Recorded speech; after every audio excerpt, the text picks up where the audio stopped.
আল্লাহ তাআলা বলেন আস-সাওমু লি ওয়া আনা আজজি বিহি। আল্লাহ বলেন রোজা হলো আমার, রোজা কার? জোরে বলেন রোজা কার? পুরস্কার দিব আমি নিজে আল্লাহ। বলেন তো দেখি পুরস্কার ছোট হবে না বড় হবে? বড় হবে। আপনার কাছে যদি এখন খবর আসে বিচারি ইউনিয়নের চেয়ারম্যান সাহেব আপনাকে একটা পুরস্কার দিবে, আপনি খুশি হবেন না বেজার হবেন? চেয়ারম্যান সাহেব আমাকে ডাকছে একটা পুরস্কার দিবে, কত সম্মান, কত সম্মান। নামাজের খবরও থাকবে না, দৌড়ে যাবেন পুরস্কার আনার জন্য।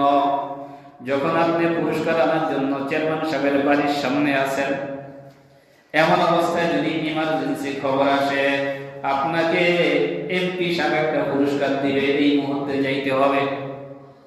বলেন তো দেখি কার পুরস্কার নেবেন? কথা বল না, কারটা নেবেন? কার পুরস্কার বড়? এমপির পুরস্কার বড়।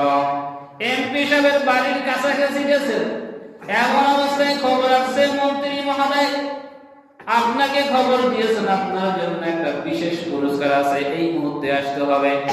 এবার বলেন দেখি এমপিটা নেবেন না মন্ত্রীটা নেবেন?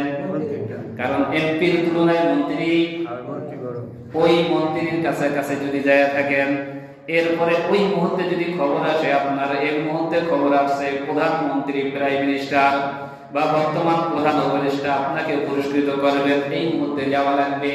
মন্ত্রীটা নেবেন না প্রধান উপদেষ্টাটা নেবেন? কারণ তার তুলনায় সে কথা কেন, তার তুলনায় সে বড়। বড় পুরস্কারের জন্য আমরা সবাই পাগল। আল্লাহ রাব্বুল আলামিন বলেন আস-সাওমু লি ওয়া আনা আজজি বিহি। রোজা হলো আমি আল্লাহর, এর পুরস্কারও দিব আমি আল্লাহ। বলেন তো দেখি কত বড় পুরস্কার। এক হাদিসের মধ্যে পাওয়া যায় আস-সাওমু লি ওয়া আনা আজজি বিহি। এক হাদিসের মধ্যে আছে আস-সাওমু লি ওয়া আনা আজজি বিহি।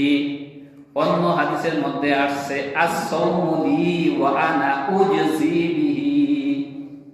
উজজি বিহি এর অর্থ হলো এই, আল্লাহ বলেন রোজা হলো আমি আল্লাহর, আর যেই ব্যক্তি রোজা রাখবে তার জন্য পুরস্কার হইলাম আমি আল্লাহ। আল্লাহ যদি আমার জন্য পুরস্কার হয়, কোনো ভয় আছে নাকি? লা খাউফুন আলাইহিম ওয়া লা